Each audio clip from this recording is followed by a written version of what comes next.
Greetings. We offer these podcasts freely, and your support really makes a difference. To make a donation, please visit tarabrach.com.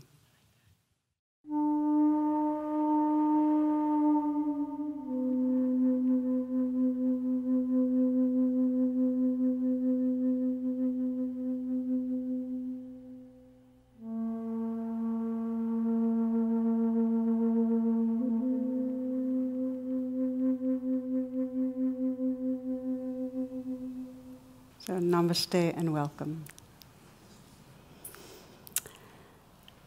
This class is going to be looking at trance and waking up from trance, and we're going to focus particularly on how the practice of rain weaves mindfulness and self-compassion in a way that can really free us.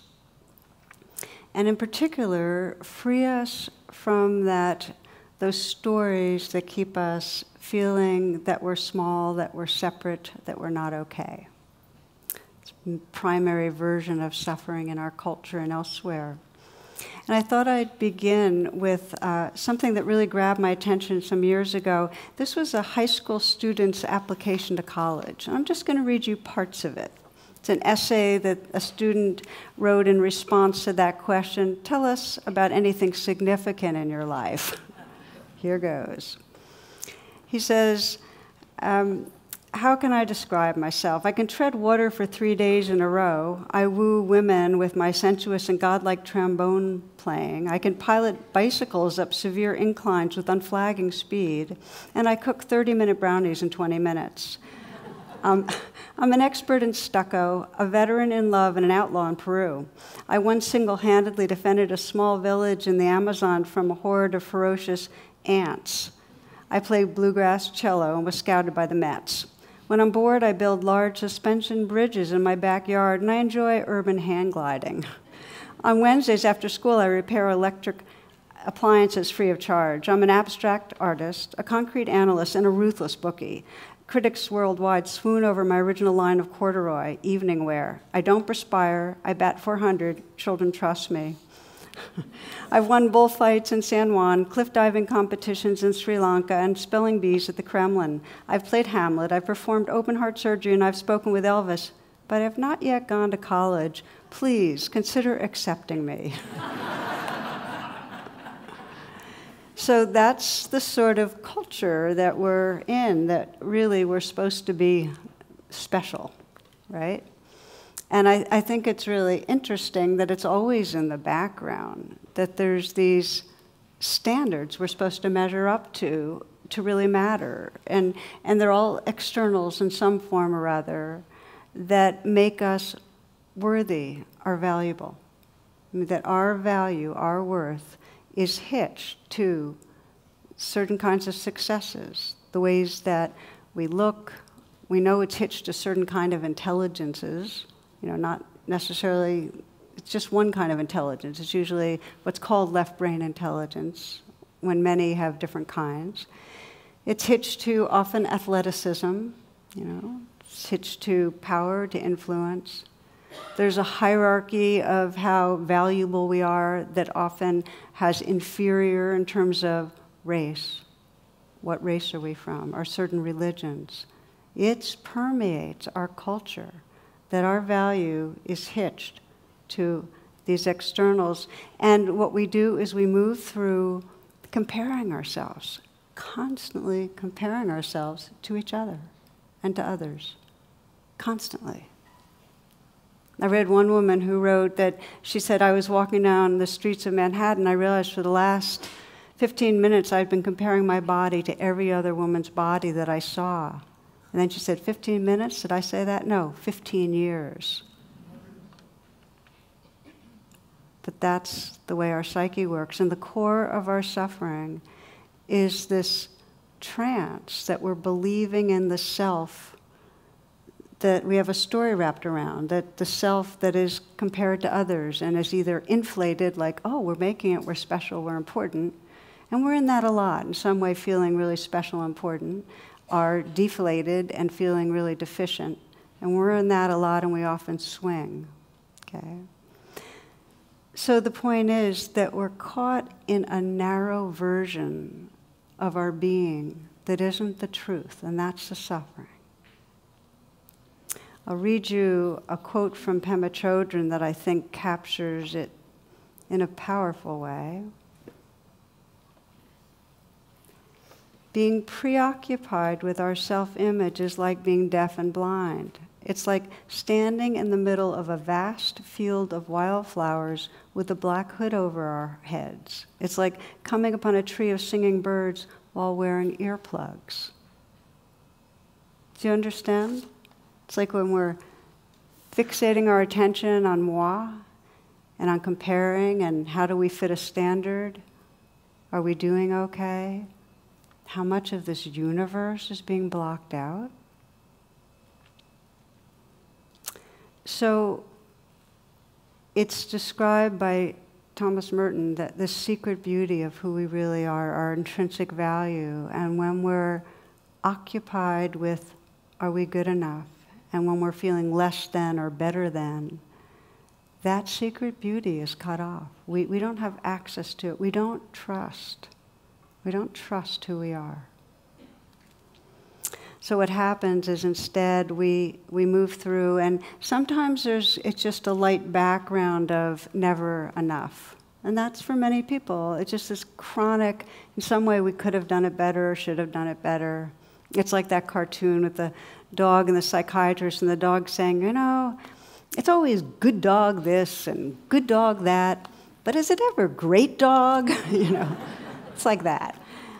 So sometimes it's that background of just not enough, but often it takes over, and then we're completely possessed.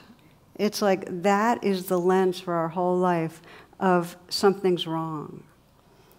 You know, I just came back from a retreat that I led, and then we also had a retreat in the fall, and for so many, the core suffering was that sense of fundamentally not okay.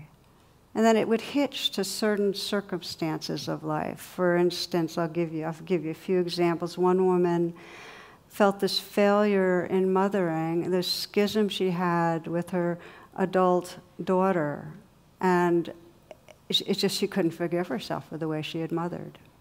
It just was so big, that sense of failure, that defined her.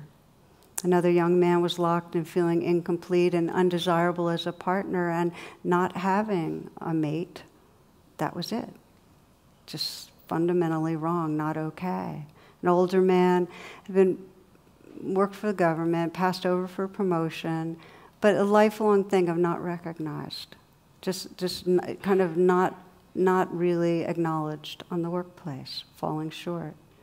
And so much of it is so directly informed by our culture. I was talking to one woman, woman of color who works at a white-dominated advertising firm. Very, very high up. I think she's vice president or whatever. Doesn't matter the level of achievements. Constantly is a sense of being on the outside. She can be treated deferentially, but still marginalized on some level, not part of us. It's deep. So we go into a trance when it takes over, when our sense of who we are is shaped by the something's wrong feeling. We're in a trance. And there's several signs of trance that if we start catching, then we don't have to stay in it. In other words, if you catch a sign that you're in trance, that's the beginning of not being in trance, okay? So some of the signs are physical. I think the big signs of being in trance are that you'll notice that when you're in trance, your senses are not awake and you're not in your body. It's either that, just really disengaged from the body, are completely possessed by a feeling in the body. It takes over, like the anxiety's taking over, or the anger takes over. It swings, but there's not a mindful embodiment, okay? And then if you think of, well, what's the sign of trance in the mind? Well, lost in thought. Completely lost in thought. And the thoughts usually are, as I mentioned, comparing, judging thoughts, myself and judging others. are thoughts that are in some ways reactive, that are, like just obsessively trying to figure things out. And then behaviorally, the sign of trance. It's when that sense of have to have, that we're kind of chasing after something. We're chasing after food, or we're chasing after some other form of a fix, or we're chasing after approval. You kind of feel you're on your way somewhere. It's that on my way somewhere else, now's not what really matters, okay? The other signs in terms of behavior is we're either chasing after something or we're push something away. It's like, I don't like the way it is.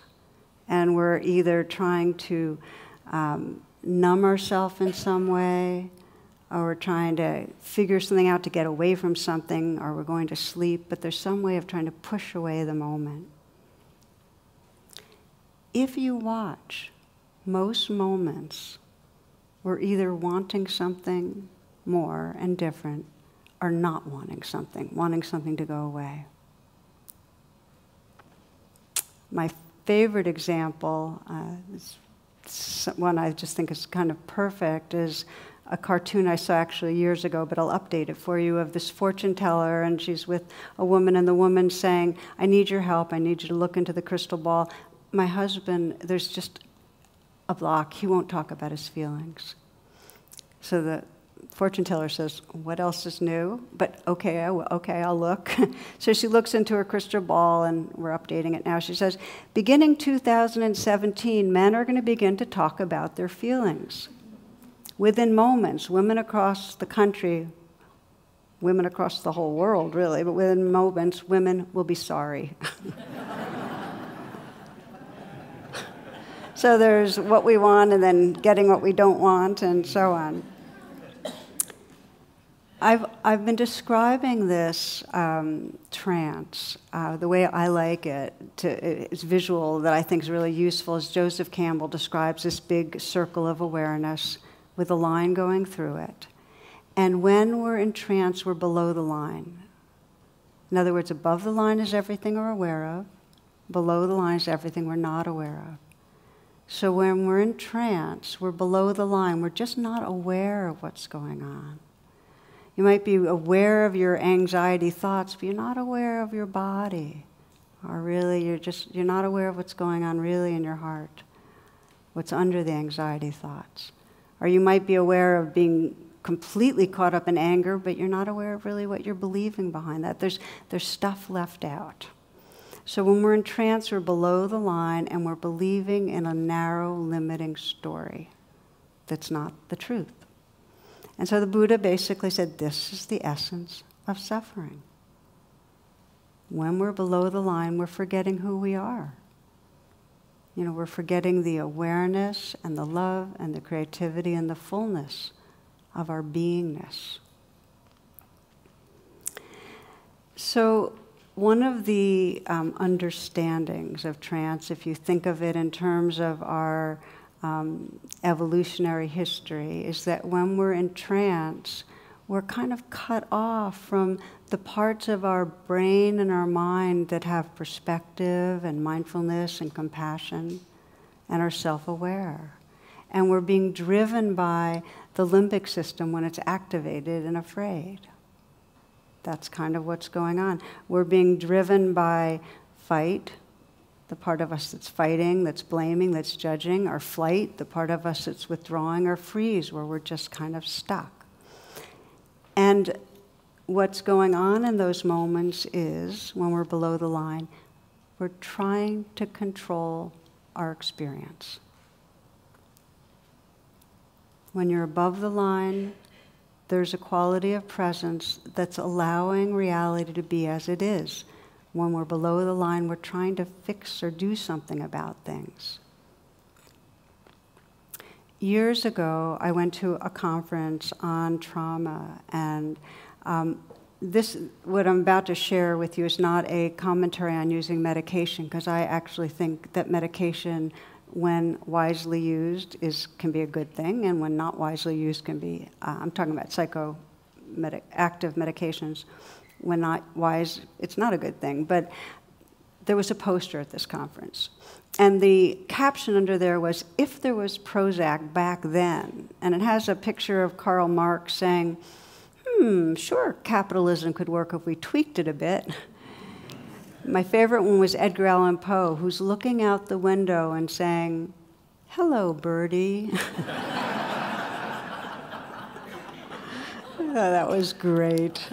If there was Prozac back then.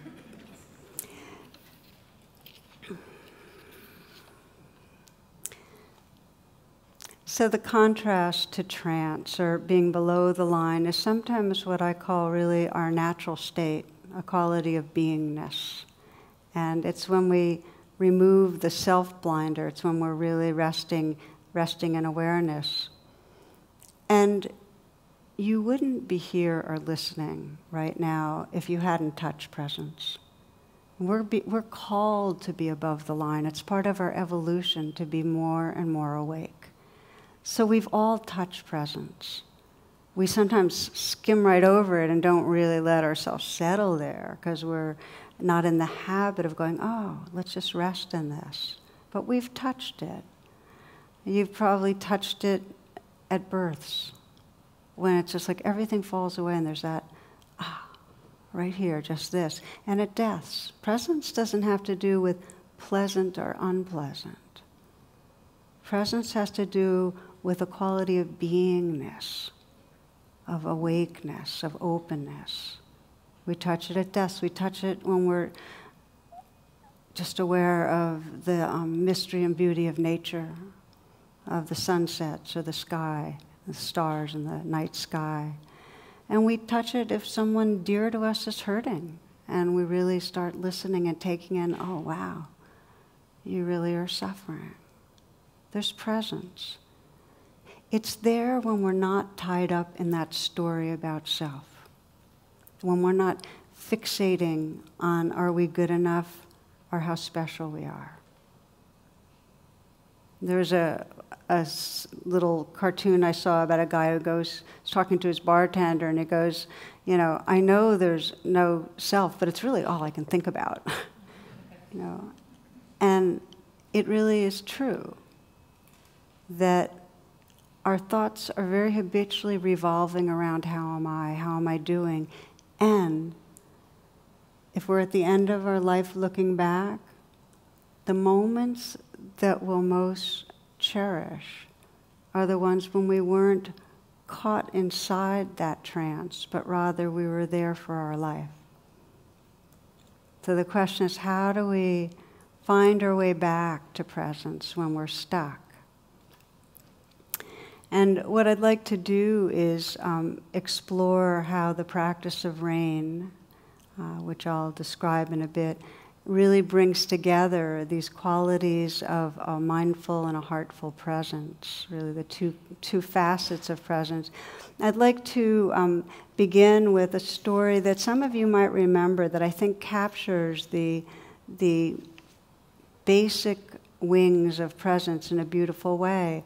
And it's a story about a monk, a Buddhist monk, who lived in the north of India, who was known as a brother of mercy, and by that he was a healer, a very compassionate being, and he would bring this healing presence to people, real loving acceptance of them just as they were, and in his field of presence, in the nurturing of his presence, there was a tremendous amount of awakening and freedom.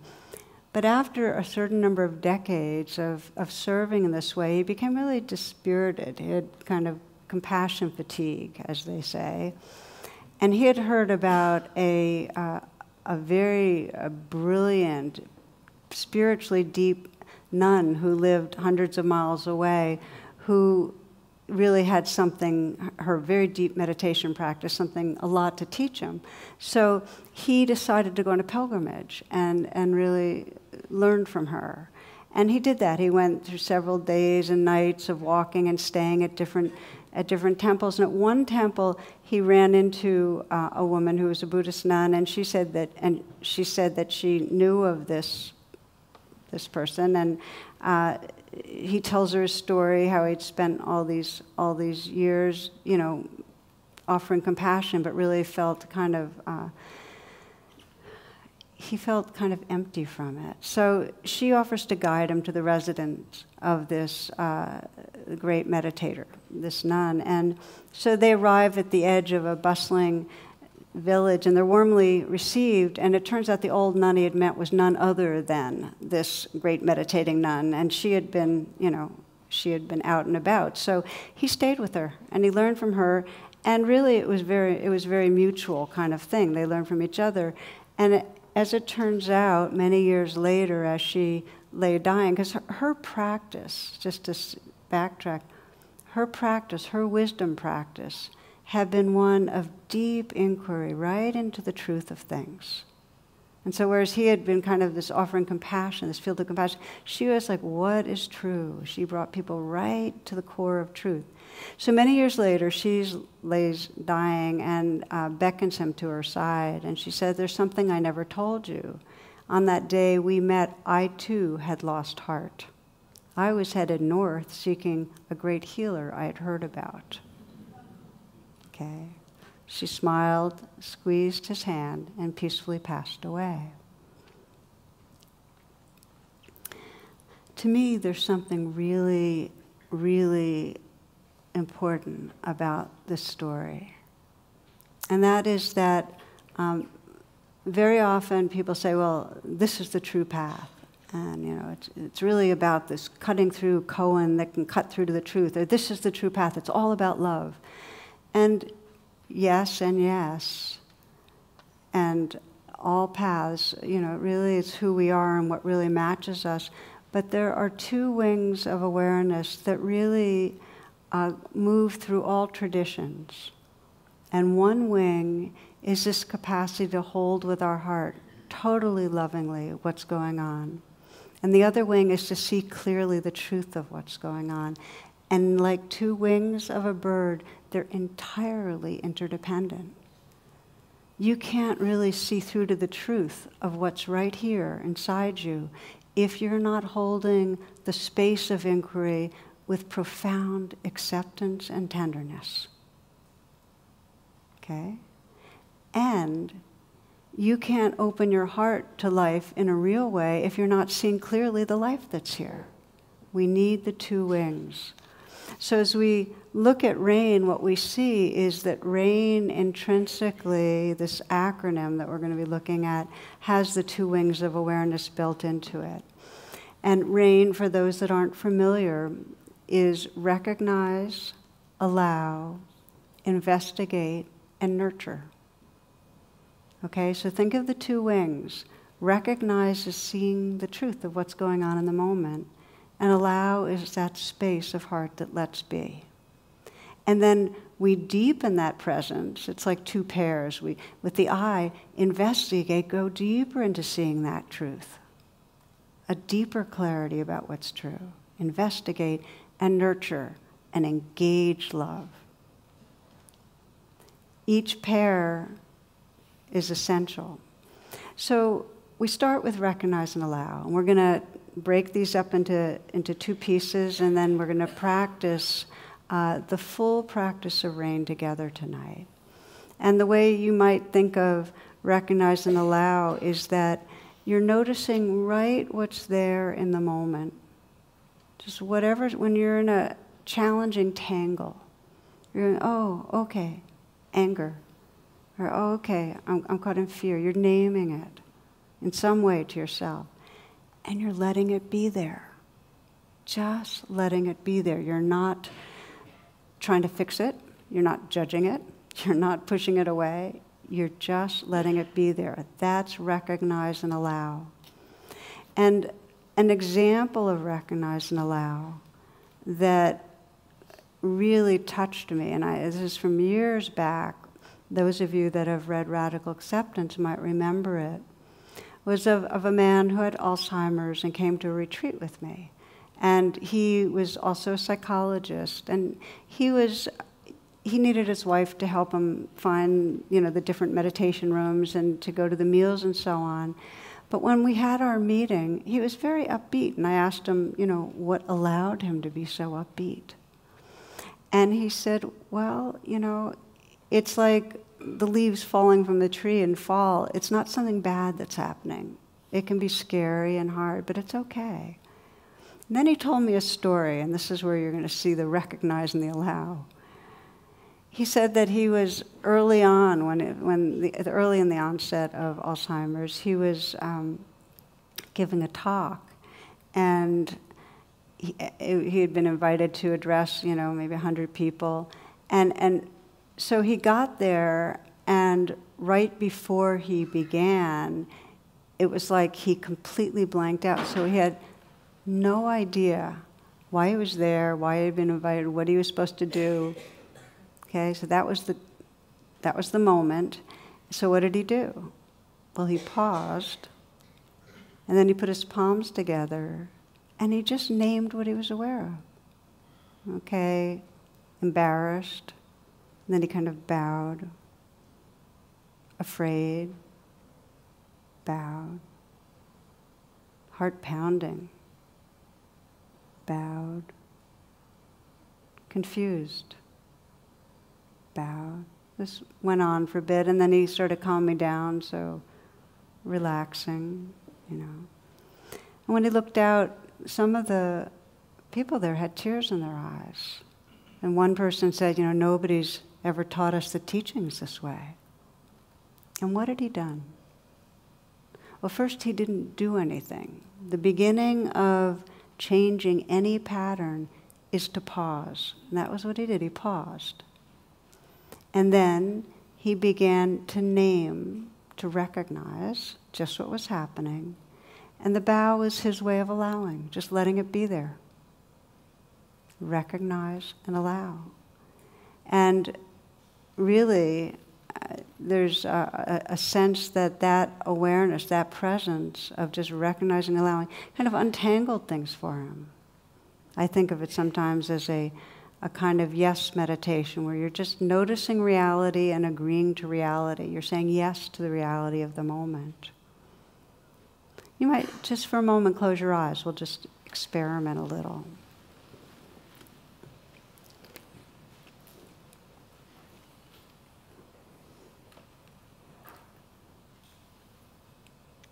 You can practice the first 2 steps of rain with anything that's right here. So you might think of a situation today, yesterday that was stressful.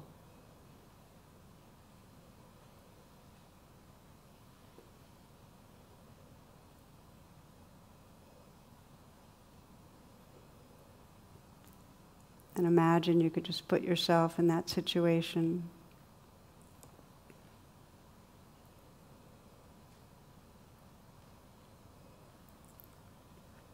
Right at the point when you're feeling things are most intense in some way. And freeze the frame. Just let yourself remember what the different aspects of the stress were. What was maybe something somebody said that was critical, or maybe you were late for something. Maybe you had made a mistake.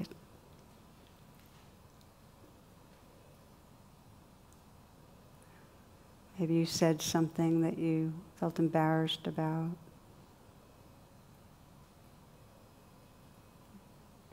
Just pause, just as this man did, just stop, pause.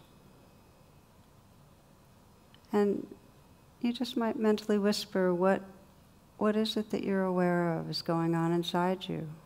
An embarrassment or anxiety?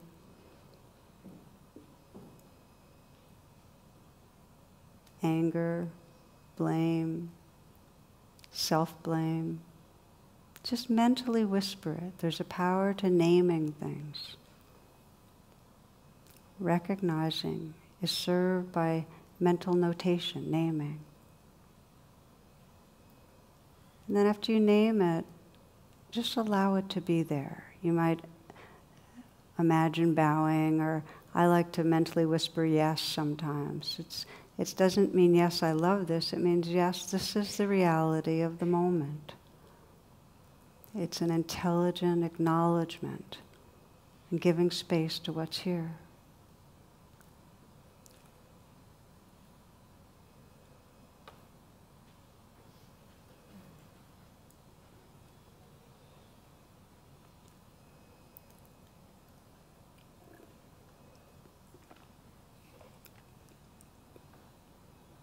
Noticing whatever's going on inside you right now.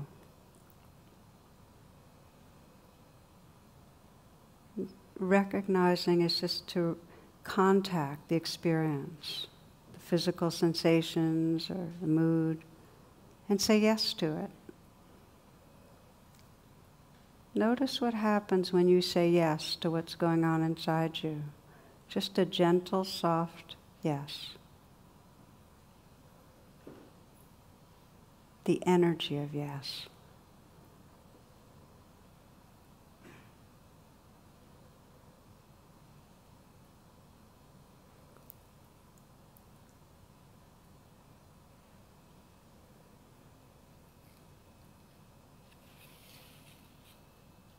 See if you deepen the yes right now. Whatever you're experiencing, this contacting it and completely allowing. With a very gentle heart, completely allowing what's here.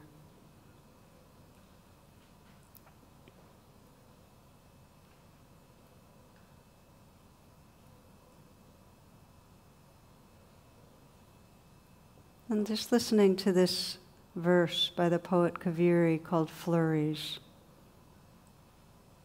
This flurry of snow thoughts inside my mind globe is continuous. No room for sunlight, warmth, peace. I'm stuck inside a pattern I can't control unless I see the woman trapped inside and the one holding the globe. The choice to shake it up again or cradle the scene in her hands till all the cold flakes have settled and quiet serenity abounds.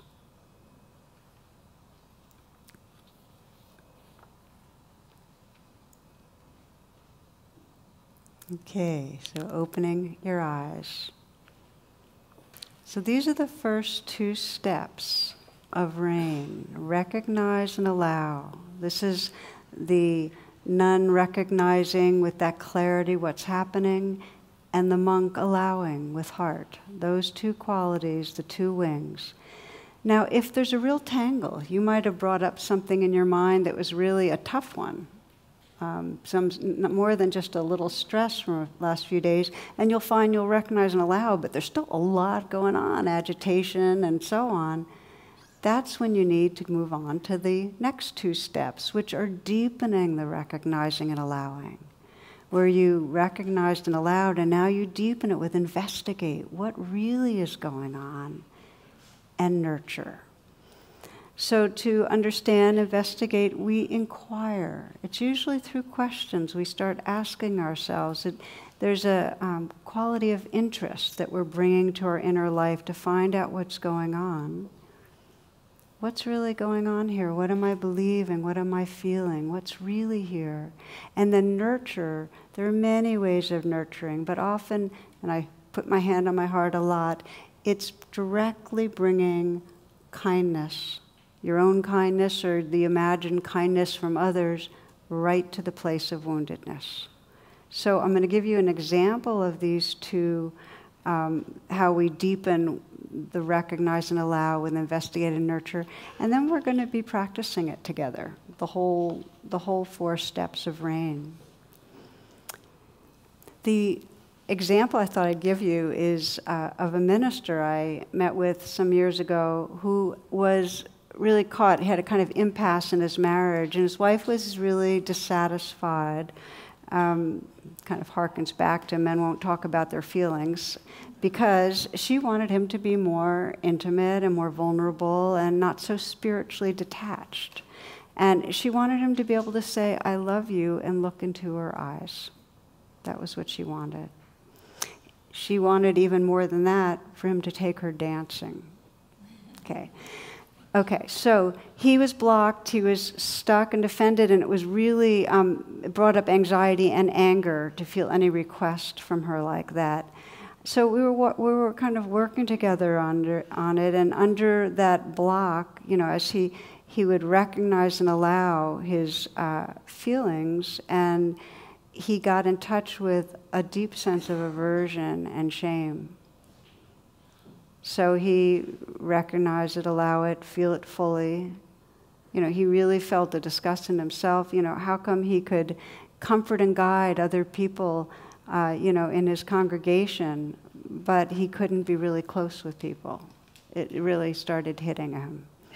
He has a harsh inner critic saying, be a better person, you don't deserve. So he's always managing himself. He couldn't embody his preaching. So he felt a lot of shame. So recognize was to recognize that shame, recognize the aversion, and let it be there, allow. Now that's very hard, but allow just means pause, don't try to do anything with it, because we're going to go deeper here. Investigate. When I asked him to feel it, to feel what he's feeling, it was this empty, hollow area. It had a sinking feeling, an ache in his heart and his belly. And the belief that went with it is, I'm a total imposter, defective. Okay, that was the belief. Because I asked the question, well, what are you believing when you're feeling this? I'm just a total imposter. It was deep imposter syndrome. Then I asked a question that I really recommend to you, which is right to that wounded place, the place that feels completely like an imposter, empty, ashamed, and so on. What does this place most need? That was the question. And for him, it was a real deep sense of forgiveness and love. The sense that he was trying and recognizing it, and that he couldn't help it. It's a real forgiveness, just so he wouldn't be blaming himself for being bad. And so he, when he recognized that, I said, then we got to nourish. That was investigate, nourish. And so I invited him to, try to offer that forgiveness. And he said, I can't forgive myself. It feels like I'm just too bad. So I said, well, what could forgive you? And he said, I just need to feel God's love. And so for him, it's this very kind of formless sense of a loving presence that he imagined pouring in love and forgiveness through his hands into his heart and into his belly, saying, it's okay, just surrender. You're loved, you're held, it's not your fault. That kind of message. He had to go through many, many rounds of this. At that time, when he first did it, he felt really washed through, like this new possibility opened up. I asked him, what would it be like? What would your life be like if you no longer believed you were an imposter? If you didn't believe something was wrong? And he felt like this boundless creativity would become possible. He felt like he could dance. That's how he felt. But he wasn't there yet. He had to do many, many rounds of rain where he would feel his wife's request. He would feel that sense of shame and embarrassment, and I can't do it. He'd have to investigate to that empty, hollow place that felt unforgivable. He'd have to call on God's love and that forgiveness to come through him. And after many rounds, he started feeling this loosening up. And he said that after 26 years of marriage, for the first time, he felt like they were feeling each other's hearts. And some months later, he emailed me and he said, we're signed up for classes in swing dancing. So let me read you a poem, and then we're going to practice. This is Rumi. This is how a human being can change. There's a worm addicted to eating grape leaves. Suddenly he wakes up, call it grace, whatever. Something wakes him. And he's no longer a worm, he's the entire vineyard and the orchard too, the fruit, the trunks, a growing wisdom and joy that doesn't need to devour.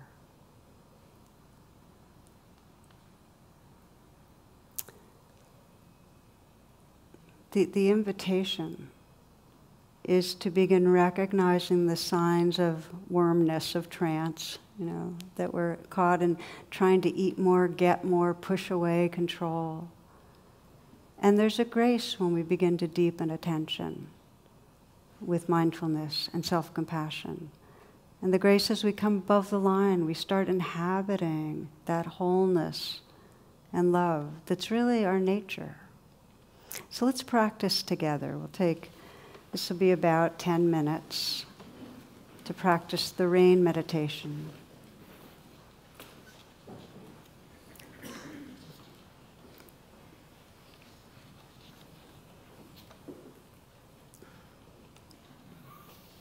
Find yourself a way of sitting so you're comfortable.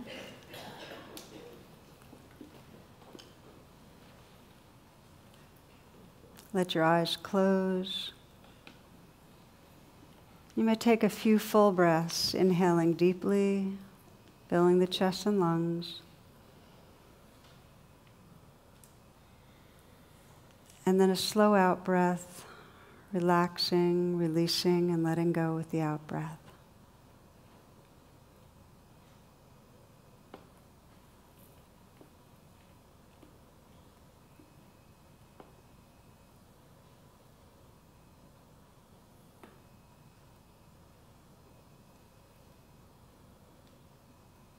You might scan your life right now and sense a situation where there's a recurrent kind of reactivity that comes up, maybe with another person, where you feel that you go unconscious some, where you no longer have access to your inner resources. It might be that you go into blaming or defensiveness, hurt, where you pull back or lash out.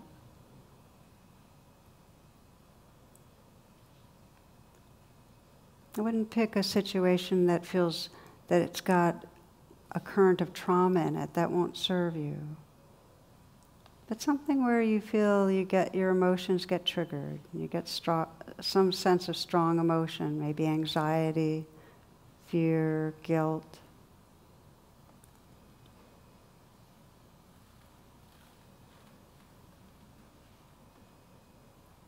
And you might imagine, as if you were watching it in a movie, just letting the film roll till you get to the frame that most epitomizes when you're getting stuck, when you don't feel like you have many choices.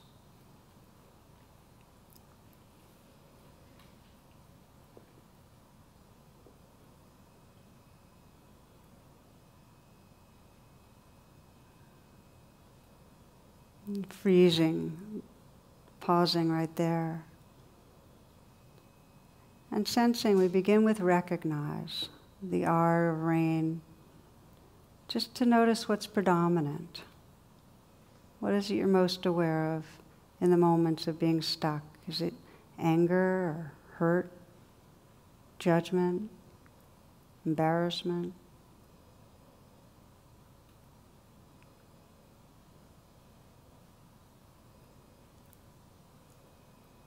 We begin rain by just recognizing. You might mentally whisper whatever you're most aware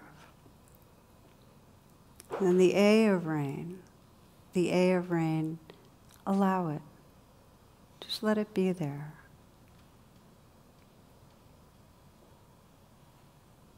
The A of rain is a kind of pause where you give space to what's here without trying to change it in any way.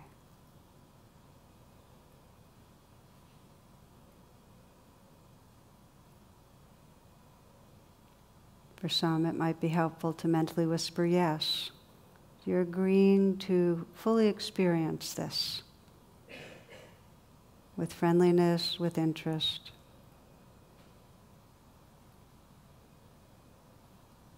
That allows you to move into the I of rain, which is investigate. You begin to really sense, so when I'm feeling this, where do I feel it in my body?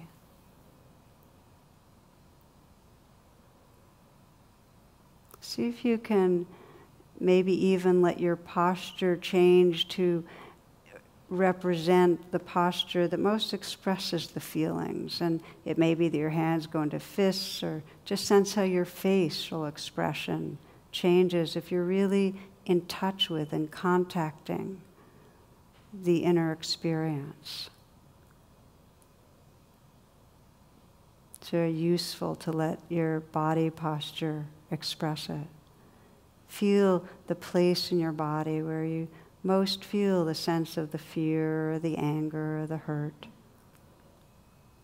You might ask yourself the question, when this is going on, what am I believing about myself?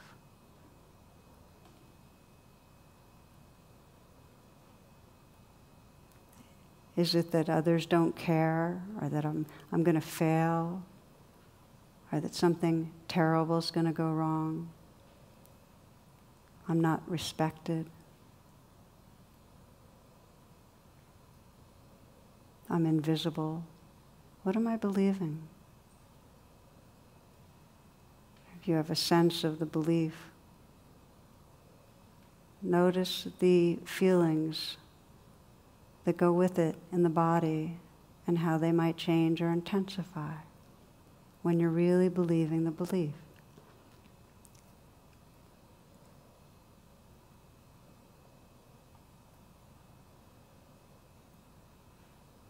So you can feel right into the place in you that's most vulnerable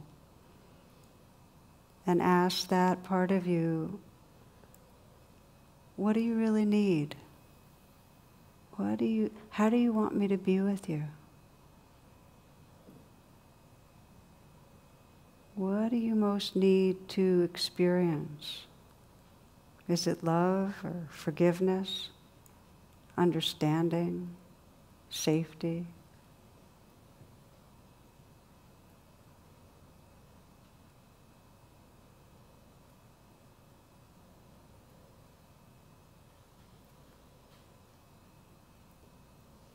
Just might ask that place, what is the message you most wish you could hear from a trusted other?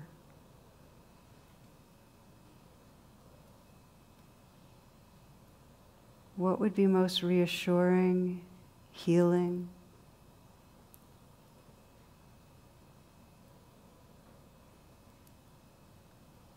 And just listen. Sense what this part of you most needs, and as you're listening, you might shift your posture a little so you feel like you're really inhabiting a more full sense of your being right now. So you're listening really from your true self, from your wise heart. And you might put your hands on your human heart here and experiment with this right now. Let the touch express a kind of tenderness, because we're entering into nurture, the N of rain. Listening to what's needed, you've investigated. Listening to what's needed, and now sensing how you want to respond. How this part wants you to be with it. What message you might offer yourself. Letting your attention go inward, and through the touch and with the message, offering the love, care that this part of you most needs, however most resonates.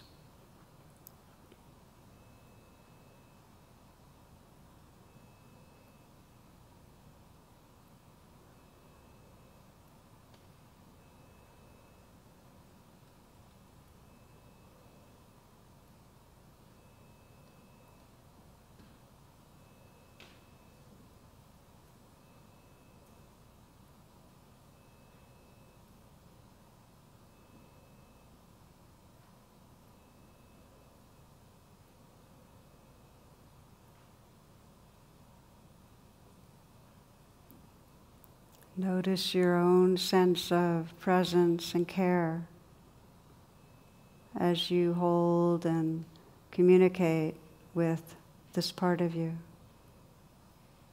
Let yourself really rest in and inhabit that heart space, that clarity that can be with this part of you.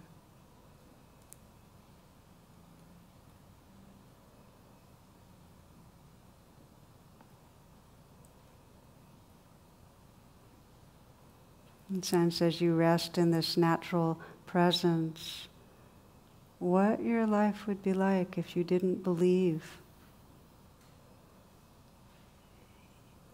that there was something wrong with you,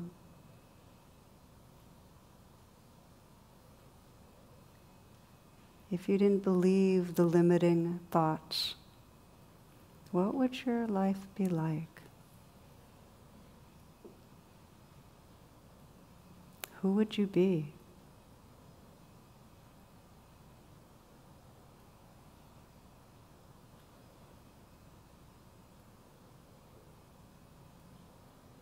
And just let go and rest in that awakened heart space.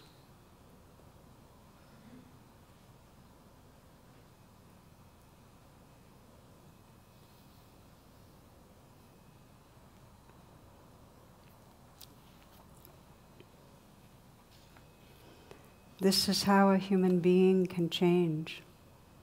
There's a worm addicted to eating grape leaves. Suddenly he wakes up. Call it grace, whatever. Something wakes him and he's no longer a worm. He's the entire vineyard. And the orchard too, the fruit, the trunks. A growing wisdom and joy that doesn't need to devour.